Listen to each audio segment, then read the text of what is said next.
Oke, bisa. Oke, terima kasih semuanya. Selamat pagi, Bapak-bapak dan Ibu dan juga teman-teman mahasiswa di sini. Saya lihat tadi dari kuesioner itu cukup banyak ya mahasiswa ya, dan juga ada juga praktisi di sini. Kami di sini berdua, saya Lukas Yombing dengan teman saya Muhammad Erlanda Hamka Pradita. Jadi dia juga apa namanya, sama-sama kami kemarin melakukan ini ya, hasil bagaimana augmented reality bisa digunakan di dalam pelaksanaan dan juga pada masa perencanaan. Dan di sini memang bahwa kita lihat bahwa augmented reality itu memang cukup apa ya?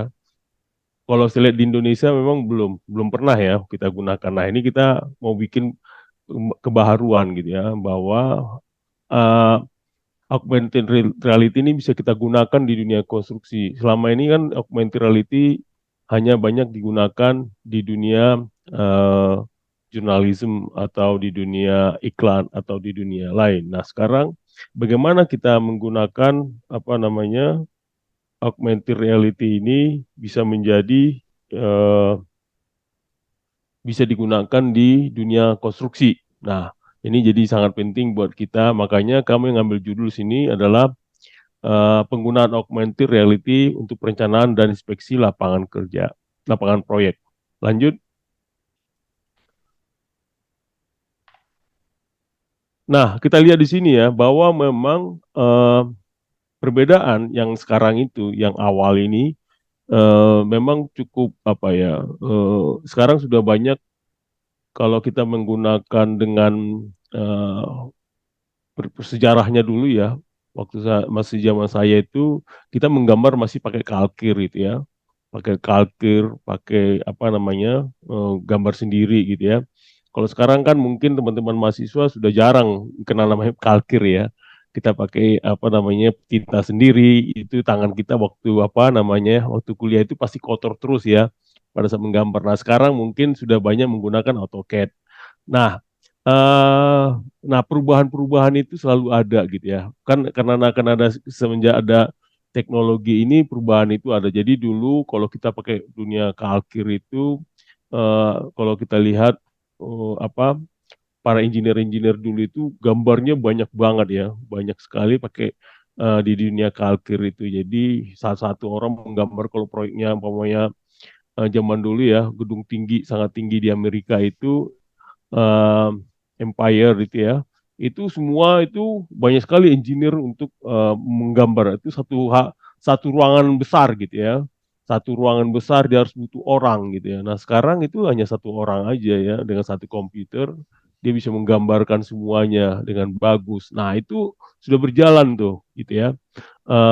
Nah, sekarang habis dunia itu berjalan, sekarang mulai lagi kita yang dengan namanya BIM, Building Information Modeling. Nah, di Building Information Modeling ini orang sudah makin canggih gitu ya, sudah bisa melihat bagaimana apa namanya dari yang biasanya kita masuk itu ke AutoCAD. AutoCAD langsung udah bisa.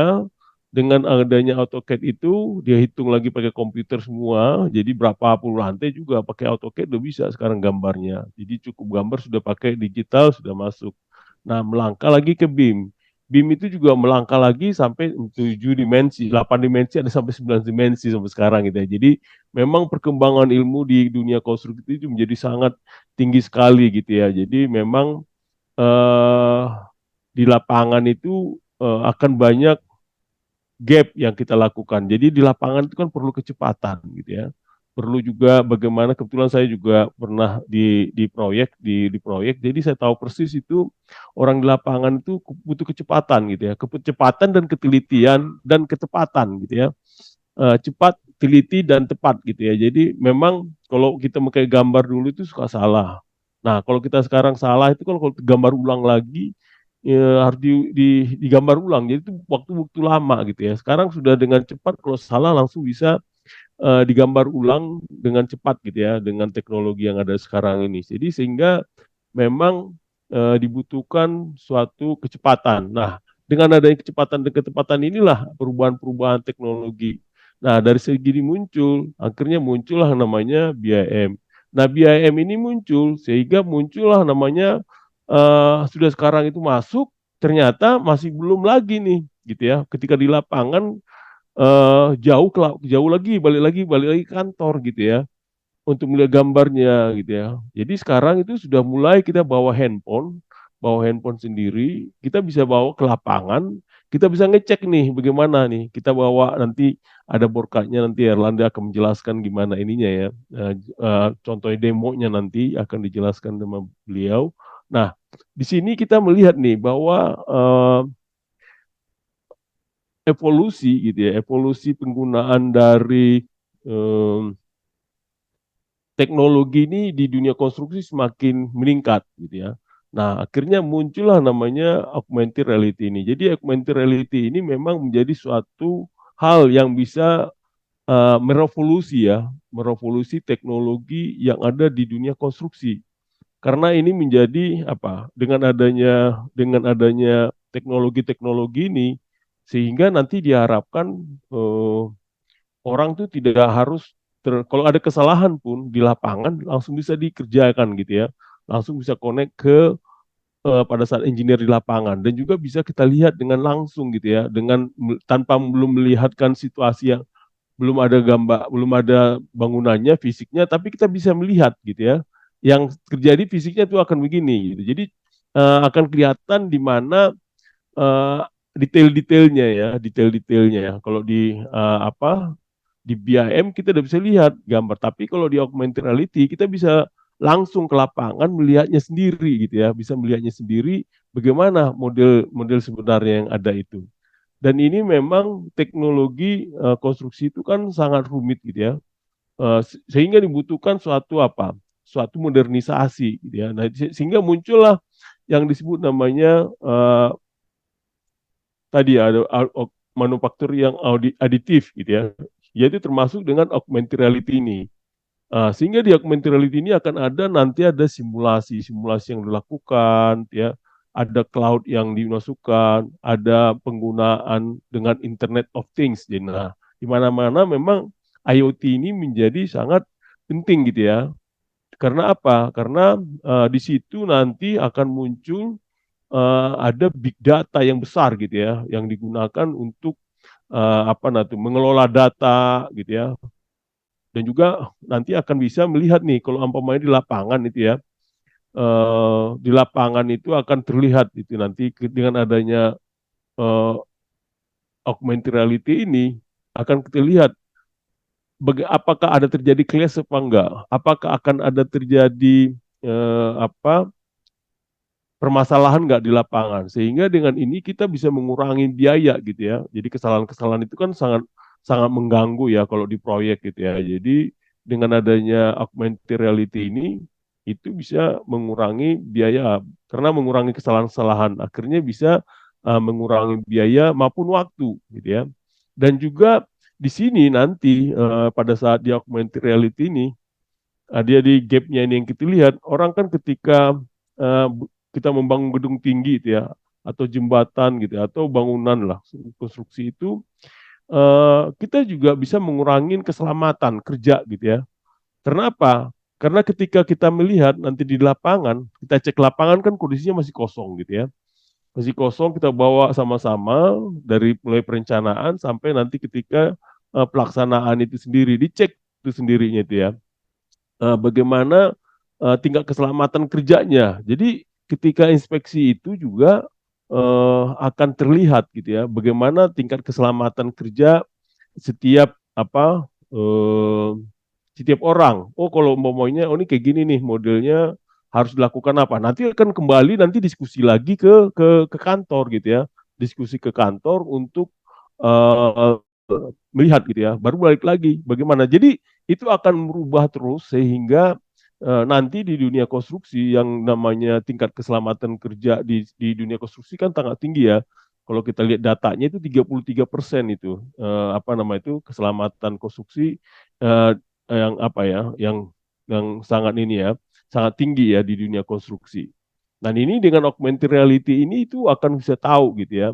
Dan juga akan ada bagaimana kita nanti bisa mengolah data gitu ya, mengolah data gitu ya, mengolah data yang ada ini ya, mengolah data yang ada ini kita bisa olah dengan bagus nih. Apa-apa aja sih yang kita bisa olah gitu ya, supaya ketika kita melakukan ini kita bisa mendapatkan data yang benar gitu ya, data yang benar dan juga bisa kita eh, meningkatkan efisiensi proyek secara keseluruhan gitu ya, secara keseluruhan dan juga mengoptimalkan prosedur konstruksi ya kan, mengkonstruksi dengan adanya suatu proses yang kita lakukan nih. Jadi ketika kita melakukan nanti, jadi ada gap di sini ya. Jadi sangat sangat kalau yang sekarang ini kan apa namanya tingkat keselamatan kerja di dunia konstruksi sangat tinggi, itu 33%. Terus apa sih caranya? Kita udah menggunakan APD gitu umpamanya. Tapi di perencanaan sebenarnya kita bisa gunakan gitu ya. Perencanaan pada saat di perencanaan itu kita manfaatkan nanti ketika di lapangan. Nah, kita di lapangan kita sudah hampir 3 dimensi, sudah hampir mirip gitu ya. Jadi kita langsung masuk ke situ. Nah, itulah yang apa sekarang ya, yang kita mau kejar sekarang. Bagaimana nanti ketika kita kerja di lapangan itu dengan penggunaan augmented reality ini orang jadi apa namanya itu tepat tepat ya dan apanya mutunya juga semakin bagus gitu ya dan keselamatan kerja juga semakin bagus. Dan ini juga melihatkan bahwa teknologi ini dapat meningkatkan kinerja akhirnya ya. Jadi secara keseluruhan kinerja proyek juga semakin bagus gitu ya. Jadi hal inilah yang kita gunakan. Bagaimana setiap proyek itu sendiri kinerjanya semakin bagus. Toolsnya apa gitu ya? Mungkin banyak sekali sekarang tools. Sekarang yang dulunya sekarang ini yang pakai 2 dimensi sekarang sudah pakai BIM udah mulai berjalan. Nah, untuk selanjutnya lagi ada yang namanya augmented reality ini. Nah, augmented reality ini akan sudah makin nyata gitu ya. Jadi kita bisa memperlihatkan sesuatu hal yang belum real, tapi kita bisa melihatkan itu dengan gambar yang sebenarnya. Sehingga apa? Sehingga kinerjanya semakin tinggi ya secara keseluruhan dan tentu akan meningkatkan fleksibilitas dan pelayanan gitu ya dan juga mengurangi apa namanya hambatan-hambatan setiap bagian-bagian yang ada dan ini juga tentu akan uh, ini juga akan membagus juga ya jadi antara apa namanya itu antara kontraktor dengan konsultan dengan owner gitu ya kalau sudah punya satu bahasa yang bagus gitu ya saat bahasa yang bagus sehingga hal ini menjadikan bahwa pelaksanaan itu juga menjadi bagus gitu ya dan ini yang kita lihatkan lanjut.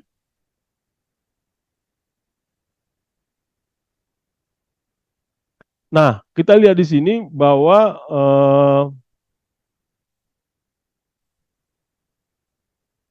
kita lihat bahwa ketika didesain, jadi secara apa namanya di dalam hal ini kita bisa lihat bahwa pada saat pelaksanaan ya, pada saat desain itu bagaimana sih desain itu bisa berjalan gitu ya, sehingga sebelum desain dan itu akan ada konstruksi maupun ada operation. Ya. Jadi di sini bahwa ketika pada masa apa namanya itu pada masa desain itu kan dia kecil ya tapi apa namanya risikonya tinggi ini ya jadi kenapa risikonya tinggi di sini. Nah, untuk bisa mengurangi risiko tinggi ini tools yang kita gunakan apa gitu ya tools yang kita gunakan apa dan sehingga ketika di awal itu karena risiko yang tinggi itu yang besar, kita harus fix dulu gitu ya, fix dulu di awal itu. Jadi contohnya kenapa kita menggunakan alat ini gitu kan itu yang penting. Sekarang sudah berkembang nih ya alat yang sudah BIM sudah masuk gitu ya, Building Information Modeling gitu ya, sudah bekerja dengan bagus. Nah sekarang kita sudah mulai melangkah lagi nih ya namanya augmented reality gitu ya. Jadi atau virtual reality, ada yang disebut namanya virtuality, ada yang disebut augmented reality. Jadi itu memang resiko sebenarnya ya. Jadi supaya kita itu mengurangi risiko yang ada muncul. Nah, ketika ada pelaksanaan, risikonya itu kan sudah makin menurun. Nah, untuk risiko mengurangi apa, untuk mengurangi risiko yang turun ini, dengan alat ini akhirnya tadi saya udah bilang, contohnya risikonya apa tadi? Contohnya adalah masalah kelebihan gitu ya, apa namanya itu kelebihan material atau kelebihan apa namanya biaya atau terjadi adanya clash gitu ya, sehingga clash itu akhirnya bisa merubah apa struktur gitu ya, dan itu akan mengakibatkan mahal dan risiko-risikonya itu ketika di pelaksanaan sudah nggak ada lagi artinya. Nah di pada saat perencanaan itulah kita bisa melihat nih, jadi pada saat pelaksanaan masih lahannya masih kosong, kita bisa bikin gitu ya. Nah di sini untuk mengurangi risiko yang ada inilah kita bisa masuk tadi dengan adanya tadi ya tools ini tadi. Dan pada saat pelaksanaan di sini ya, pada saat pelaksanaan, nah pada saat pelaksanaan di sini gitu ya, pada saat pelaksanaan,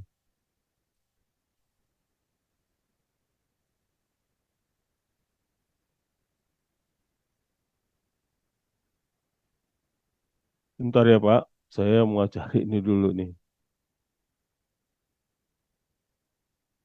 Jadi pada saat pelaksanaan gitu ya, pada saat pelaksanaan di sini tuh kita menjadi sangat ini. Jadi eh, sudah lebih mudah gitu ya pelaksanaan. Saya pengalaman di lapangan yang paling sulit itu adalah pada saat di perencanaan gitu ya. Perencanaannya itu kurang begitu rapi gitu ya. Pada itu akan berpengaruh ketika dia di apa namanya? Ketika dia di apa namanya? Ketika dia masuk ke sini ya, ketika dia pada saat pelaksanaan.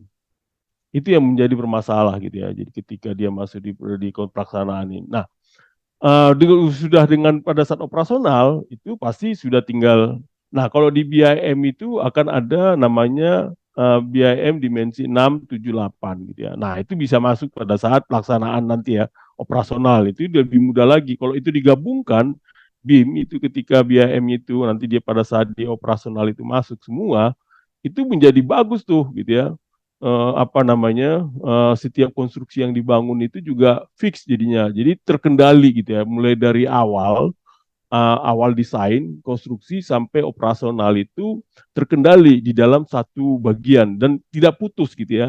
Jadi kalau bapak-bapak atau apa ada teman konstruksi sini atau owner ataupun mahasiswa di sini, ini adalah konsep yang sangat bagus gitu ya. Saya sendiri sudah menggunakannya gitu ya. Bagaimana konsep yang mulai yang tiga dimensi, empat dimensi, lima dimensi digunakan pada saat konstruksi gitu ya, baru 6 dan 7 8 itu digunakan pada saat sampai ke apa namanya operasional. Jadi menjadi sangat-sangat ini, menjadi sangat mudah nantinya kita bisa melihat katakanlah ketika di apa ya, ketika pelaksanaan itu sendiri, ketika nanti sudah operasional, yang owner juga lebih mudah kalau ngomongnya ada perbaikan-perbaikan dan itu bisa terpakai dengan bagus. Lanjut. Nah, kita bisa lihat sendiri gitu ya, bahwa tadi ya, bahwa BIM itu apa sih sebenarnya gitu ya. Jadi BIM ini sebenarnya adalah sekarang ya, kalau penggunaan BIM ini ada berapa teman-teman ini kontraktor mengatakan sekarang itu penggunaan BIM itu sudah kewajiban, memang benar gitu ya. Karena di undang-undangnya sendiri di atas 1.200 meter persegi bangunan itu sudah harus menggunakan BIM. Nah, apalagi yang ada di sekarang ya di IKN itu. IKN itu kontraktor itu dia diharuskan pakai BIM gitu ya, diharuskan pakai BIM. Jadi memang suka atau tidak suka BIM itu jadi sangat bagus dan memang eh, banyak ya untuk BIM itu sendiri sudah banyak aplikatornya gitu ya. Aplikatornya cukup banyak. Ada yang namanya Allplan, Bentley atau Autodesk atau sekalian gitu cukup banyak yang untuk BIM itu sendiri. Nah, BIM itu adalah Building Information Model atau modeling gitu ya. Jadi biasa digunakan sebagai bentuk dari tiga dimensi gitu ya untuk penggunaan sebagai uh, seorang arsitek, engineering maupun konstruksi gitu. Jadi profesional di bidang hal ini apa namanya pada saat arsitek maupun engineering itu jadi berguna sekali gitu ya. Dan ini adalah satu perangkat yang untuk bisa melakukan suatu simulasi gitu ya. Simulasi, analisis maupun mengoptimalkan adanya hambatan-hambatan yang terkait dengan pada saat desain. Jadi di BIM ini saya sendiri sudah menggunakan ini dan ini pada saat di pelaksanaan berguna sekali gitu ya, berguna sekali. Kenapa? Contoh clash ya. Clash itu jadi sangat penting. Kenapa? Waktu apa namanya? Ada beberapa bagian ketika kalau kita di dua dimensi di gambar itu kan nggak kelihatan itu. Ketika sudah masuk di tiga dimensi kita bisa bentuk lesnya gimana. Kalau saya biasanya bentuk jalan gitu ya, simpang susun gitu ya, simpang susun. Nah simpang susun itu clash-nya harus benar gitu ya. Harus harus ada contohnya clearance-nya itu berapa meter nih dari tingkat 1, 2, dan 3 gitu ya. Berapa meter yang harus kita lihatkan. Jadi umpamanya dia cuman eh, 5 meter gitu ya, 5,1 gitu ya, 5,1 meter clearance-nya. Nah, kalau umpamanya kurang dari situ, nah di sini kita bisa lihat, kita bisa simulasikan dengan cara 3 dimensi. Dengan 3 dimensi ini kejadian dulu waktu apa ya di Cikampek bahwa Bapak dan Ibu tahu itu ya bahwa apa nama itu LRT terus ada jalan kereta api cepat gitu ya. Itu pada saat berbarengan itu ketika kalau dia pakai BIM seharusnya nggak terjadi ya. Nah, di BIM itu kan kelihatan itu apa namanya itu kita bisa bisa cek dia ininya pada saat pelaksanaan itu. Nah, di BIM itu bisa melihatkan itu apa namanya 3 dimensinya. Dan ini gunanya sangat penting sekali di BIM ini sendiri ya dengan menggunakan BIM dengan dimensi 3 maupun 4 dan 5 tadi untuk di konstruksi tadi ya. Jadi gunanya itu bisa menjadi eh, apa namanya itu pada saat desain itu kita menggunakan programming gitu ya, bisa juga menggunakan di desain konseptual maupun sebagai sampai ke detail engineering design ya. Jadi BIM ini bisa digunakan pada saat di mulai konseptual. Kalau kita biasanya basic design ya, basic design. Nah, di basic design itu juga bisa menggunakan BIM sampai ke DED-nya. Nah, itu bagian dari owner kalau dia pakai desain desain bid build ya. Tapi kalau desain and build bisa aja dia sampai ke konseptual design atau sampai di basic design gitu ya. Nah, di sini menjadi mengakibatkan bahwa apa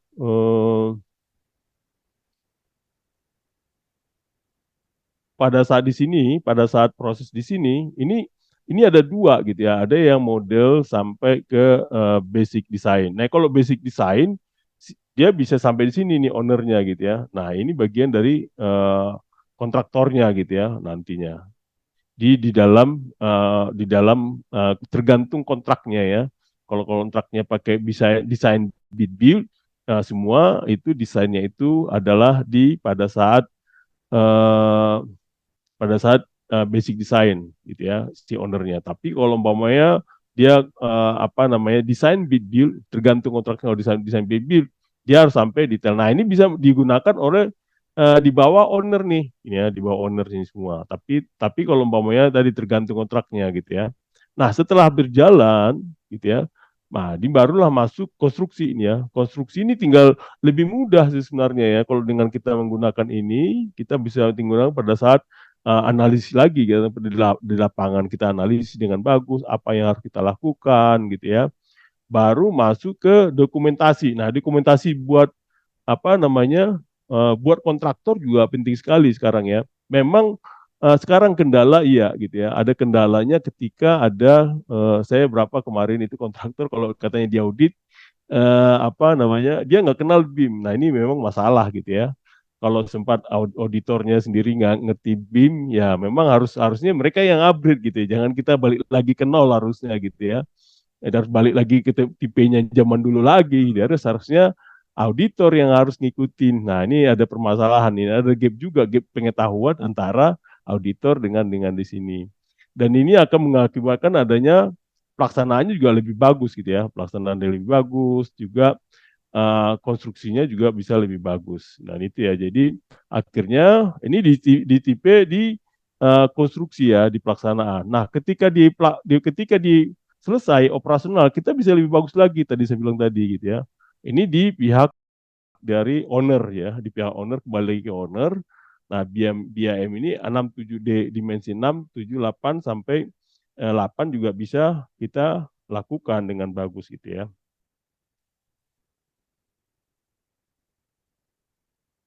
Lanjut.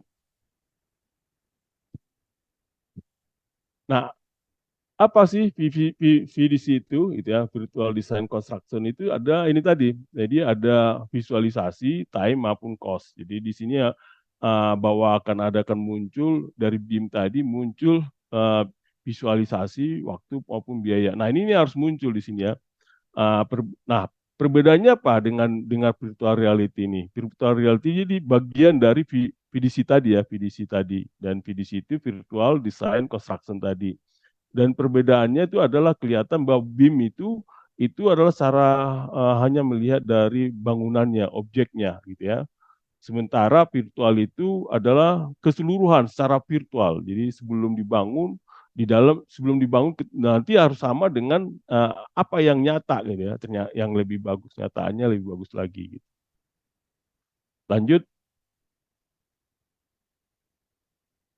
Nah, kita kembali augmented reality bahwa memang tadi saya telah jelaskan tadi bahwa augmented reality itu sekarang menjadi sangat sangat bagus ya bahwa bagaimana augmented nanti dijelaskan sama sama Erlanda ya ini nanti aplikasinya bagaimana sih di lapangannya itu kita udah bikin gitu sebenarnya prosesnya gitu ya dan ini akan melihatkan itu sangat penting sekali nanti buat para engineer gitu ya maupun pelaksanaan di lapangan itu jadi augmented reality ini menjadi hal yang sangat penting jadi kita bisa menggunakan bawa iPad aja udah bisa nih gitu ya bawa iPad ke lapangan gitu ya kita bisa lihat kita gambarkan kita bikin dulu code-nya dengan adanya code di sini itu bisa apa namanya eh, bisa melihat kenyataan. Jadi tadi bilang bahwa augmented reality itu adalah melihat dari perencanaan itu ke dunia nyata yang sebenarnya gitu.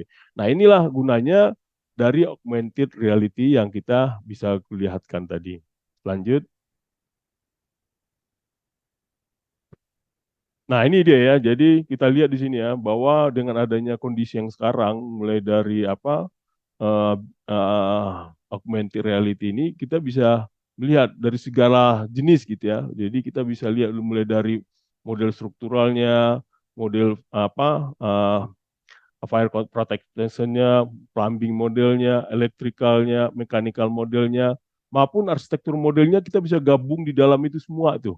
Jadi salah satu bagian kita bisa kulitin gitu ya dengan menggunakan augmented reality ini menjadi yang model yang sangat menyeluruh kita bisa combine. Jadi kita bisa salah satu. Jadi antara fire protection dengan plumbing model dengan plumbing itu kan suka terjadi ada ini apa clash gitu ya. Nah ini dengan adanya augmented ini kita lebih jelas lagi nih gitu ya. Nah di pelaksanaan memang di pada saat pelaksanaan tentu ada struktural model ya. Struktural model ini lebih jelas lagi. Nanti kita lebih fokus ke arah nanti akan dijelaskan Erlanda itu adalah di struktural model ini ya. Jadi struktural bagaimana dari struktural modelnya itu akan dilihat nanti baru dicek di lapangan bagaimana baru bisa dilakukan. Lanjut. Oke, sekarang Erlanda bisa lanjut. Oke, terima kasih. Sebelumnya Pak Lukas sudah menjelaskan latar belakang dari apa itu BIM dan juga augmented reality. Jadi sebenarnya di sini itu saya ingin menjelaskan dan juga mengartikan terlebih dahulu untuk rekan-rekan dan juga kawan-kawan. Sebenarnya di sini tuh masih banyak yang keliru. Masih banyak yang keliru apa perbedaan dari virtual reality dan juga augmented reality. Saya pun yakin kawan-kawan di sini juga lebih sering mendengar arti kata virtual reality daripada augmented reality. Sebelum kita membahas cara penggunaan augmented reality dalam construction, di sini saya akan menjelaskan terlebih dahulu perbedaannya. Kalau di foto yang di sebelumnya, saya perlihatkan sebentar. Um, di di sini terlihat ada orang menggunakan kacamata virtual yang biasanya dibantu dengan alat di tangannya. itu merupakan virtual reality, di mana penjelasan secara umumnya adalah kita yang berada di dunia nyata dibawa ke dalam metaverse atau ke dunia perencanaan desain. Itu virtual reality. Namun perbedaannya dengan augmented reality adalah itu kebalikannya. Bagaimana dari dunia perencanaan, dari dunia virtual, dari metaverse itu dibawa masuk ke dalam dunia nyata yang berada kita lakukan di saat ini, situasi ini, kondisi ini itu secara real time. Perbedaan umumnya di situ. Lalu BIM. BIM itu merupakan sistem building information modeling. Jadi salah satu penggunaan aplikasi dari Autodesk Revit, mungkin banyak orang yang masih berharfiah kita menggunakan BIM, kita menggunakan aplikasi BIM. Tapi secara garis lurus yang benar dari sepengetahuan saya, kita menggunakan aplikasi Revit yang telah, sorry, yang telah disempurnakan atau telah diperluas menggunakan sistem BIM seperti Pak Lukas yang sudah jelaskan. Dalam penggunaan BIM sendiri itu kita bisa mencapai yang saat ini yang sudah dipakai itu sampai 8 dimensi. Tetapi untuk yang berada di sistem penggunaan aplikasinya itu sendiri mungkin sampai 5 dimensi karena sampai biaya, dan mungkin 6 itu juga bisa karena 6 itu untuk energi. Nah, di sini saat saya melakukan penggunaan augmented reality ini dalam skripsi saya kebetulan, di sini saya itu menggunakan Autodesk Revit sebagai aplikasi yang menggunakan sistem BIM ini sendiri. Lalu saya menggunakan Unity Reflect Develop, memang dia keluaran dari Unity, yang itu membantu untuk dari hasil desain struktur yang ada di Autodesk Revit ini bisa kita lakukan analytics. Sorry, ini maaf ya, sebelumnya PPT-nya suka connect sendiri.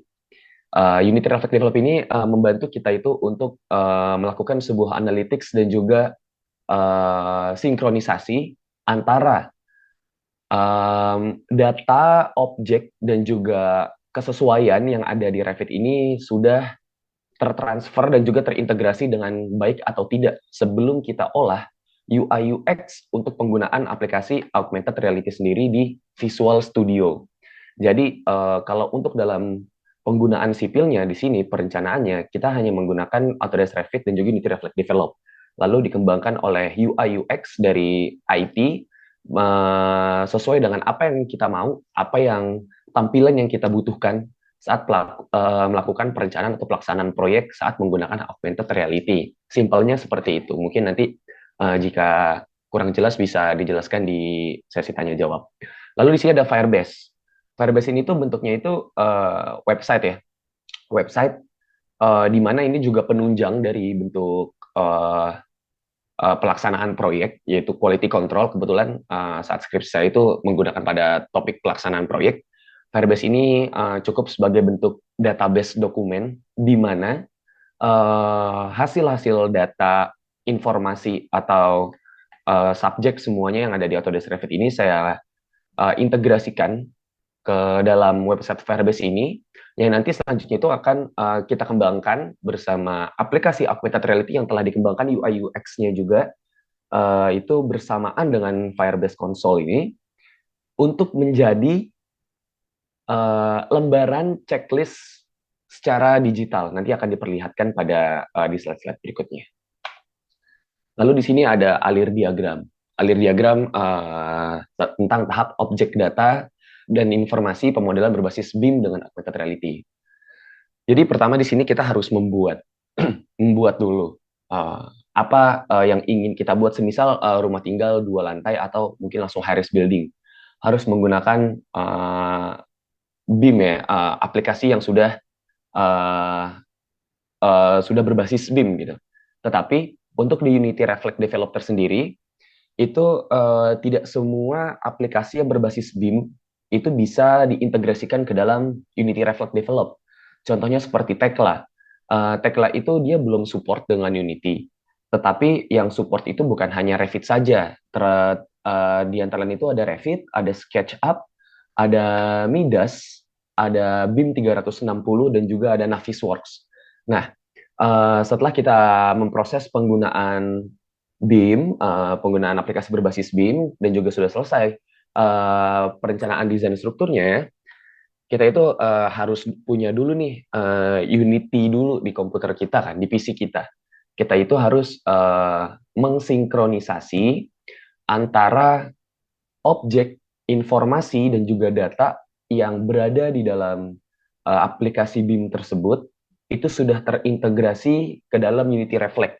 Karena runtutan secara integrasinya itu adalah dari aplikasi berbentuk BIM, kita integrasikan ke dalam Unity Reflect Develop, kita sinkronisasi antara semua integrasi objek, data, dan informasi, lalu bisa kita integrasikan lagi ke dalam ke dalam Visual Studio dalam pembuatan UI UX untuk augmented reality itu sendiri.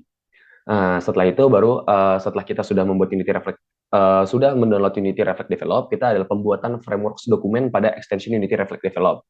Itu seperti kita ingin mengsinkronisasi pada bagian kolom, kita harus membuat frameworks kolom tersendiri.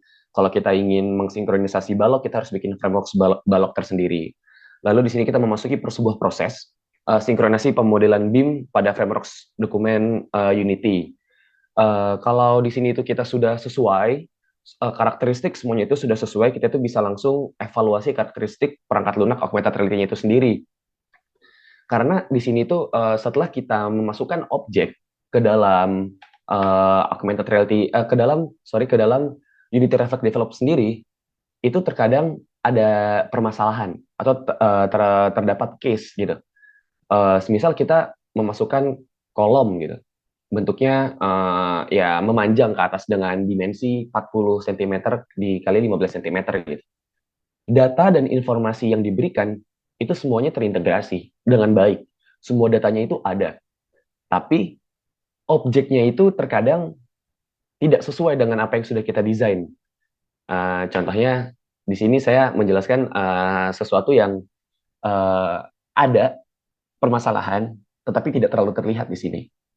Di sini sebenarnya ada permasalahan. Sebelah kanan ini merupakan tampilan dari Revit yang akan diintegrasikan ke dalam Unity Reflect Develop, yaitu di sebelah kiri. Nah, di sebelah kanan ini kita telah mendapatkan objeknya seperti apa, lalu terdapat karakteristik penjelasan informasinya yang saya berikan kotak warna merah. Lalu ada ID-nya juga. Ini tuh harus diintegrasikan ke Unity Reflect Develop terlebih dahulu, yang di sebelah kiri. Untuk di sebelah kiri ini, di angka nomor 3 yang saya bundarkan ini, dia itu ada ID-nya juga yang sama, 5148172, sesuai dengan tulangan utama, seperti yang ada di desain dan juga karakteristik yang ada di Revit. Namun, objek yang ada di Unity Reflect Develop ini, itu tidak ada sengkangnya. Tetapi informasinya ada jika kita zoom lalu kita klik secara detail gitu, kita pilih mana yang sengkang gitu. Bahwa di sini itu sebenarnya terdapat masih ada bug yang disediakan oleh Revit-nya itu tersendiri, karena Revit tersendirinya itu saya sudah mencoba dengan saya mengganti format, yaitu kalau kawan-kawan suka menggunakan BIM, aplikasi berbasis BIM, pasti format, kalau kawan-kawan tahu format .fbx atau iya .fbx, kalian kawan-kawan pasti tahu lah. Nah, kalau kita mengekspor ini menggunakan format FBX, semuanya itu terintegrasi dengan baik. Tetapi kalau kita masih menggunakan format Revit, RVT, itu terdapat case yang terjadi gitu. Bahkan bukan hanya ke Unity Reflect Develop. Tetapi kalau kita terkadang ingin mengintegrasikannya ke aplikasi berbasis 6 dimensi ya, BIM 6 dimensi itu Navis Work Manage yang sudah menyatukan dengan scheduling dengan Microsoft Project, itu saya pernah mengalami case juga. Jadi di sini yang bisa kita perjelas bahwa bug ini bukan diberikan dari inputnya si Unity Reflect Develop atau aplikasi augmented reality-nya yang lain, tetapi dari output si format Revit-nya tersendiri yang mungkin masih harus diperbaharui ke depannya. Jadi ini kurang lebih yang saya lakukan saat di tahap awal, yaitu mendapatkan desain atau membuat desain, lalu saya pastikan ID dan juga karakteristik yang lainnya saya integrasikan ke dalam Unity Reflect Develop. Saya sesuaikan terlebih dahulu, saya pastikan bahwa telah terintegrasi dan telah tersinkronisasi dengan baik. Lalu saya bisa melakukan ke proses pembuatan UI UX untuk augmented reality bersama orang IT. Tapi untuk di bagian itu kita skip aja karena kita lebih berfokus kepada tahapan konstruksi ya. Nah, di sini ada alir diagram tahap integrasi data dan informasi dokumen inspeksi digital. Kalau sebelumnya kita sudah menggunakan Revit dan juga Unity Reflect Develop, di sini saya akan membahas tentang penggunaan Firebase Console yang itu tuh sangat user friendly sebenarnya. Bahkan bukan hanya digunakan untuk penggunaan AR ini saja, tetapi untuk kalian membuat tugas ataupun kalian kawan-kawan ini ada suatu pekerjaan dalam kantornya atau dalam bisnisnya atau dalam freelance-nya, database dokumen ini bisa banget digunakan. Jadi pertama kita seperti biasa waktu saya sedang mengerjakan tahap skripsi, pengumpulan data sekunder yaitu lembar inspeksi existing proyek yang masih menggunakan kertas. Nah, lalu saya integrasikan karakteristik lembar dokumen tersebut, ada apa saja sih yang harus saya yang harus saya input ke dalam Firebase Console gitu. Bagian checklist A, bagian checklist B, dan juga bagian checklist C, misal seperti itu. Lalu saya integrasi karakteristik kolom berbasis BIM ke dalam Firebase Console. Jadi, kalau di dokumen inspeksi digital, kita masih perlu menggunakan dua kertas gitu. Atau mungkin yang sudah profesional tidak perlu lagi menggunakan gambar kerja untuk melihat objek di lapangan. Tapi kan mungkin seperti saya yang fresh graduate, yang pertengahan tahun ini baru lulus gitu, kalau melihat ada sebuah penulangan struktural yang complicated gitu, saya harus menggunakan lembar dokumentasi inspeksi digital, lembar dokumen inspeksi berbasis kertas untuk melakukan checklist, lalu juga melihat tuh gambar kerjanya, shop drawingnya kan. Ada dua kertas yang bersamaan saya lihat bersama objek secara dunia nyatanya. Jadi secara tidak langsung saya harus fokus ke dalam tiga bagian objek gitu. Nah, di sini itu dalam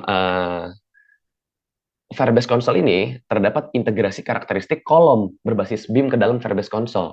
Jadi, lembar dokumentasi digital yang terlihat dalam augmented reality smartphone kalian itu juga disajikan shop drawing yang sudah ada dari Revit atau BIM itu tersendiri.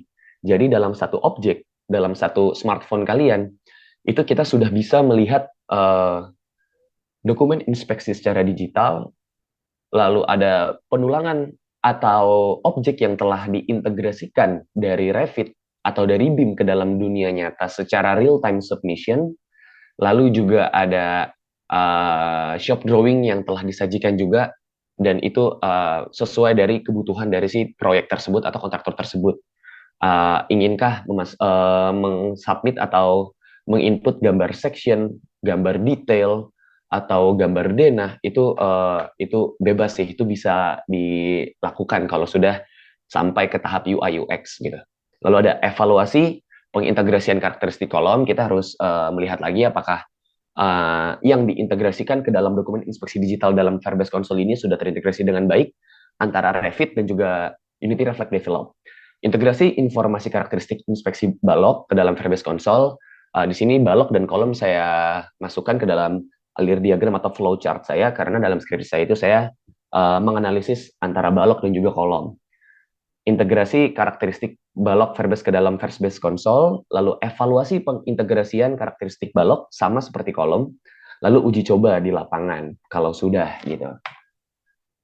Nah, di sini tuh saya ingin memperlihatkan Firebase Console, mungkin banyak kawan-kawan yang belum tahu gitu interface-nya seperti apa. Jadi kebetulan saya bekerja sama dengan Jaya Konstruksi, induk perusahaan dari universitas saya sendiri, dalam proyek Universitas Pembangunan Jaya, Universitas Negeri Jakarta, maaf, Universitas Negeri Jakarta fase 2. Di sini ada di bawah ini yang bentuknya seperti lembaran kertas.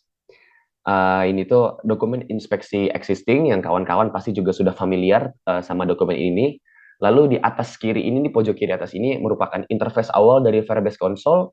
Nah, di sini tuh bentuknya cloud. Dia itu bentuknya seperti Google Drive. Jadi kita memasukkan dokumen, kita memasukkan folder yang di dalamnya itu sebenarnya masih ada bahasa pemrograman ya. Apakah itu kita harus menginputnya sebagai title atau array, kurang lebih seperti itu. Di situ kita bisa belajar-belajar dari YouTube karena saya pun di sini otodidak dalam mempelajari ini, tapi pada akhirnya ternyata ini mudah kok dan kita bisa mempelajari semua ini gitu. Seperti ini yang sangat pasti di dalam Cloud Firestore Firebase Console ini, apa yang harus kita input dalam si dokumen inspeksi existing ini harus terinput untuk dibawa ke UI UX seperti itu. Nah, selanjutnya di sini ada alir diagram tahap pelaksanaan uji coba kegiatan inspeksinya yang menggunakan teknologi berbasis augmented reality. Karena di sini saya itu lebih fokus ke dalam project control-nya atau quality control, jadi pemeriksaan sebuah spesifikasi di lapangan yang harus sesuai dengan perencanaan. Jadi saya cukup cakupannya di sini saat melakukan augmented reality ini cukup sampai ke tahap quality control saja. Yang pertama itu kita udah pasti menjalankan perangkat lunak augmented reality kita menggunakan smartphone kita. Habis itu kita harus sinkronisasi augmented reality dengan area lokasi penelitian, yaitu kita menggunakan barcode. Kawan-kawan pasti sudah pernah lihat juga kalau penggunaan augmented reality itu harus menggunakan barcode biasanya kalau di video karena uh, difungsikan sebagai sebenarnya itu bukan melihat atau si dunia uh, metaverse-nya itu bisa mengsinkronisasi gitu. Mungkin itu ada juga, sebenarnya tidak juga, karena kita sudah menggunakan koordinasi, ya. Koordinat, apa yang kita lakukan di Revit, apa yang kita desain di Revit, kita patokan semisal dengan, karena itu XYZ ya, 0,0,0 gitu. Tapi di pembuatan AR-nya pun, untuk pembuatan barcode-nya itu juga sesuai harus dengan 0,0,0 gitu. Harus sesuai. Jadi sebenarnya kalau kita menggunakan barcode itu bukan untuk metaverse, melihat dunia nyata gitu. Enggak, tapi metaverse itu mengsinkronisasi ulang antara vertikalisasi dan juga horizontal terhadap di dunia nyata.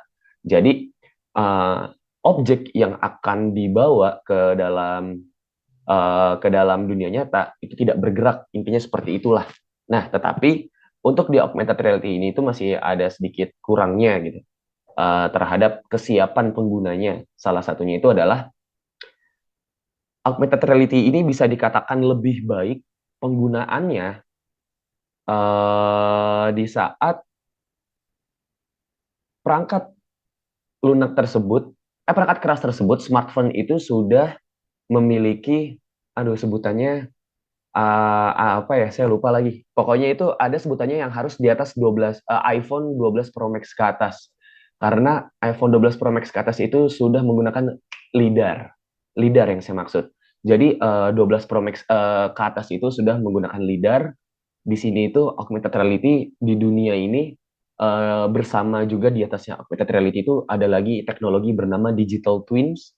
Itu dia harus disupport dengan sistem LiDAR untuk membantu penyempurnaan sinkronisasi area dan juga fitur-fitur yang akan diberikan augmented reality itu sendiri. Jadi kurang lebih seperti itu. Menjalankan perangkat lunak augmented reality, sinkronisasi augmented reality dengan area lokasi penelitian, scan kode barcode untuk menjalankan pemodelan 3 dimensi berskala 1:1 augmented reality. 1:1 ini sudah kita sesuaikan dalam perencanaan UI UX.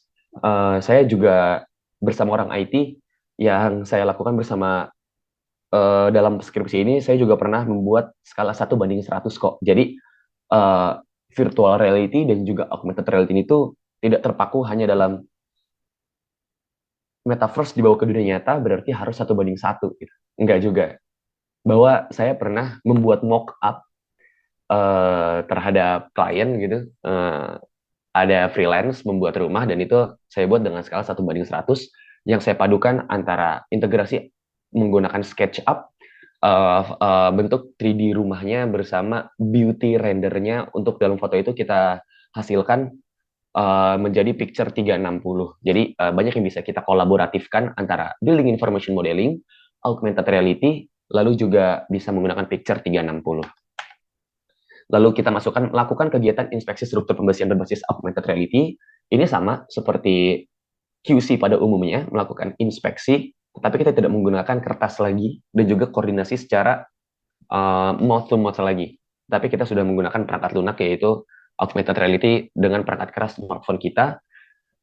Jika iya, kita jika sudah sesuai, kita itu akan melakukan kegiatan checklist struktur pembesian menggunakan dokumen inspeksi digital yang terintegrasi dengan Firebase Console atau database dokumen yang sebelumnya sudah kita integrasikan secara real-time submission. Nah, jika input-output ini sudah terjalan, maka harus adanya melakukan pemeriksaan hasil integrasi pada Firebase Console. Seperti saya, orang yang ada di lapangan, menginspeksi struktur tersebut gitu. Struktur tersebut saya melakukan checklist, saya masukin note, saya menambahkan foto, saya tanda tangan, lalu saya kirim, langsung saya klik submit di detik itu juga. Semisal atasan saya itu koordinator quality control saya itu Pak Lukas.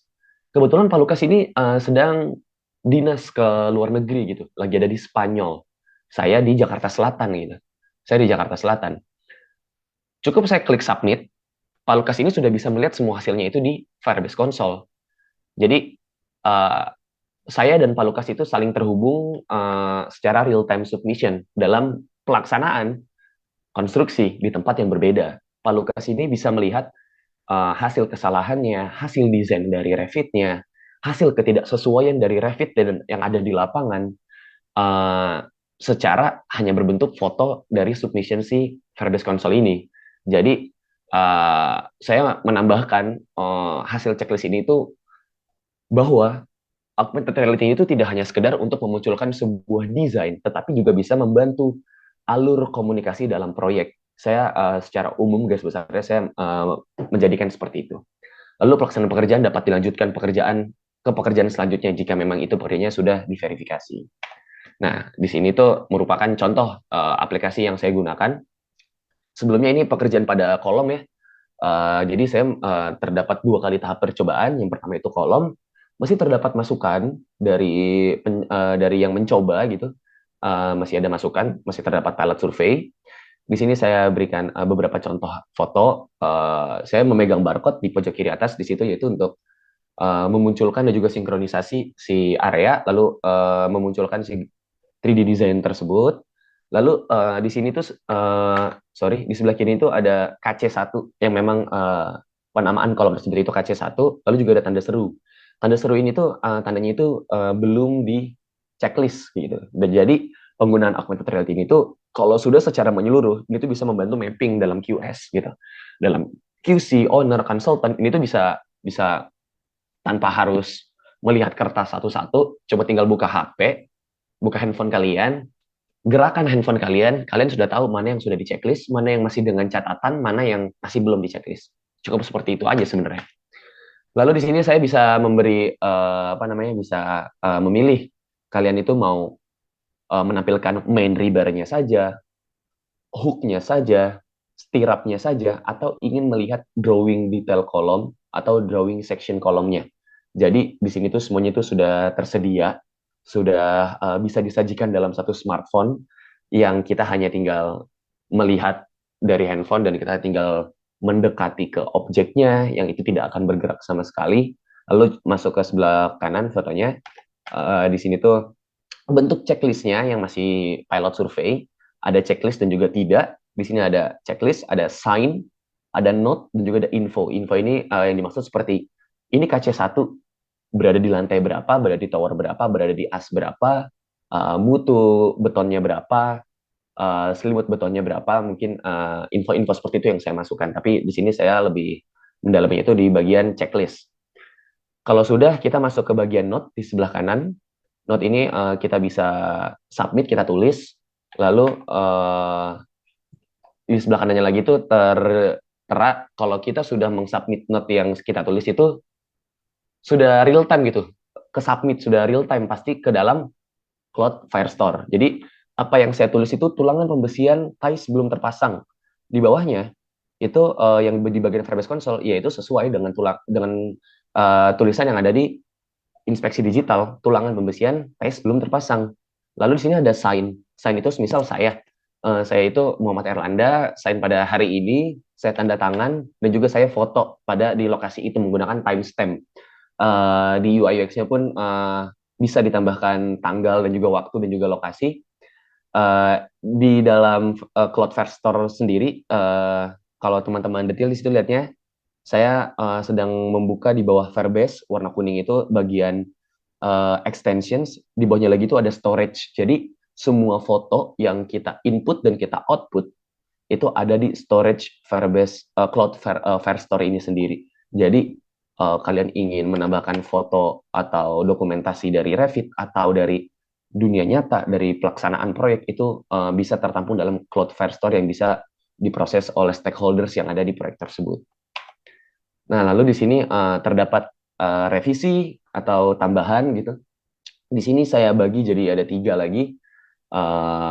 Ada checklistnya itu ada disetujui, ada disetujui dengan catatan yaitu yang tengah, tanda seru, dan juga ada tidak disetujui.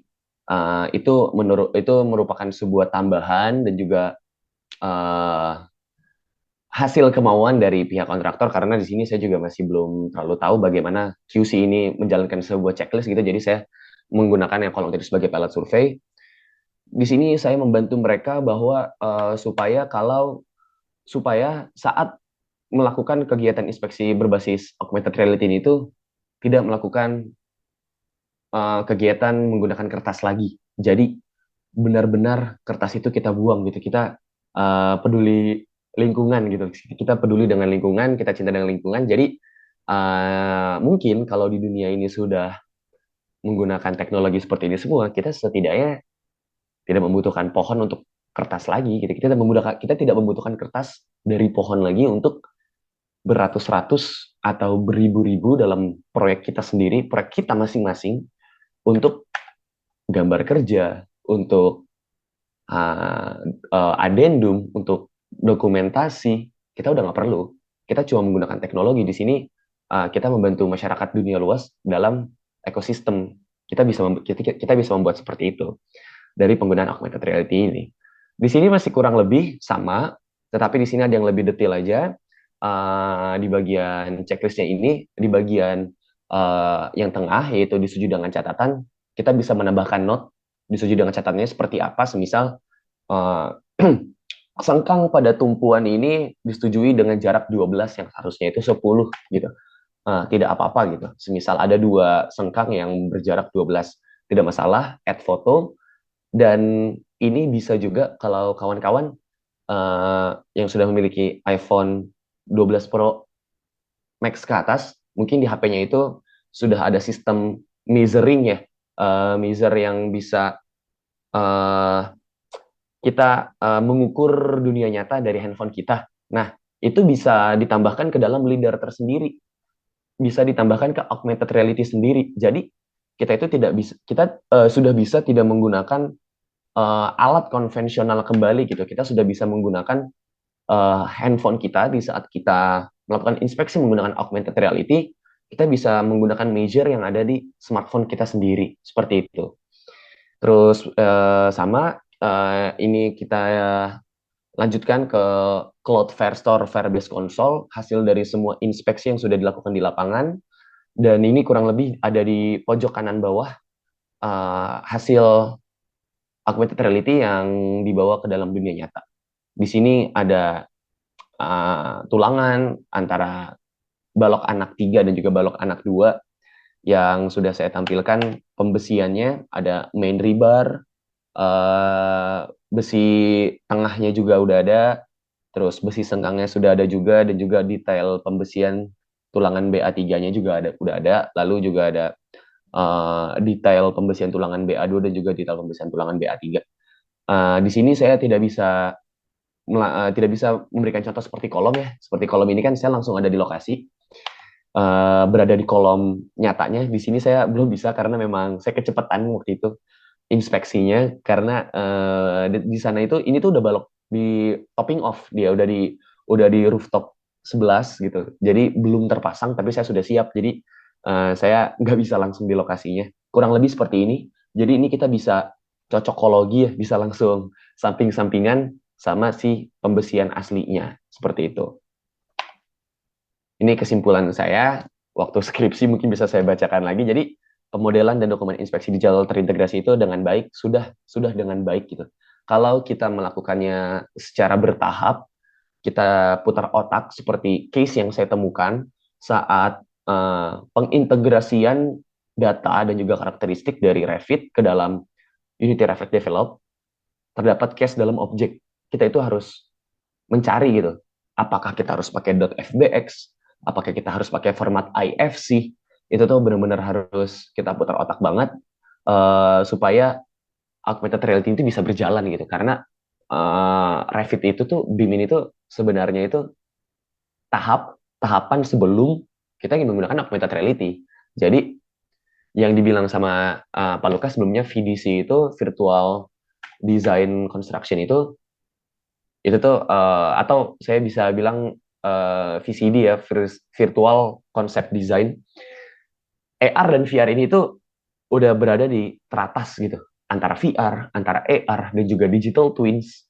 Itu tuh sudah di tingkatan akhir gitu di era saat ini ya, udah berada di tingkat akhir yang sebelumnya memang saat ini masih gencar-gencarnya penggunaan aplikasi berbasis BIM.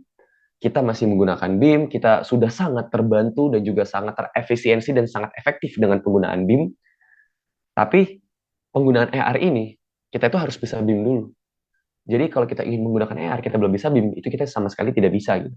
Dan juga karena AR ini sangat kompleks dan juga belum menyeluruh gitu bahkan saya bisa bilang di dunia ya. Mungkin yang sangat menggunakan ini tuh hanya ada di Amerika dan juga ada di Jepang gitu, karena mereka sekarang itu sedang mendalami digital twins. Uh, Aplikasi yang support dan juga user friendly untuk AR ini tuh masih jarang banget. Bahkan uh, aplikasi yang ada gitu itu hanya kepentingan dalam suatu instansi aja gitu. Instansi ini mengeluarkan AR gitu, tidak seperti kita punya aplikasi yang lain gitu, pasti bakal ada administratif yang lainnya atau license atau apa gitu, dan sangat amat mahal gitu.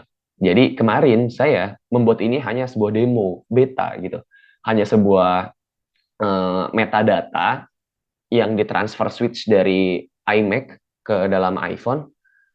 Jadi belum bisa digunakan secara luas gitu, karena masih terdapat regulasi dan juga prosedur yang lainnya kalau ingin menggunakan aplikasi ini gitu. Lalu pemilihan R ini dapat memberikan karakteristik BIM sudah sangat amat pasti kalau di tahap aplikasi uh, Unity Reflect Develop saja itu sudah sesuai dengan Revit, sudah amat sangat pasti augmented reality-nya itu akan sesuai. Itu sudah sangat amat pasti. Karena jatuhnya dari Revit, integrasi karakteristik ke dalam Unity Reflect Develop ke dalam aplikasi yang sudah dikembangkan, aplikasi Unity augmented reality, ini hanya transfer aja. Ini hanya jatuhnya seperti kita masukin ini, kita copy paste ini, kita tinggal ngegeser ini. Kita cuma tinggal kayak gitu. Jadi kalau kita sudah putar otak antara proses BIM ini dan itu sudah sesuai, itu sudah amat pasti bisa gitu. Lalu di sini ada sesi wawancara. Waktu itu saya skripsi mengukur tingkat efektivitas terhadap parameter kecenderungan parameter dengan metode likelihood gitu.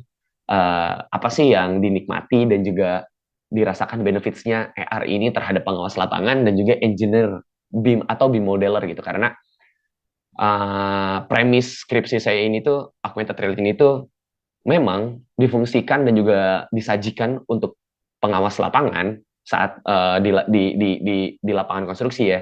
Tetapi sebelum sampai sana, engineer dan BIM modeler ini tuh adalah cikal bikalnya gitu. Mereka yang memodelkan, mereka yang mengintegrasikan, mereka yang bekerja sama dengan IT desainnya gitu. Jadi apakah yang dikeluarkan dari hasil saya ini tuh sudah sesuai dengan apa yang kalian kerjakan gitu dalam Revit si Universitas Negeri Jakarta ini sendiri. Ini skala 1 sampai 5, saya mendapatkan poin 4,81 dan juga 4,75. Kurang lebih seperti itu.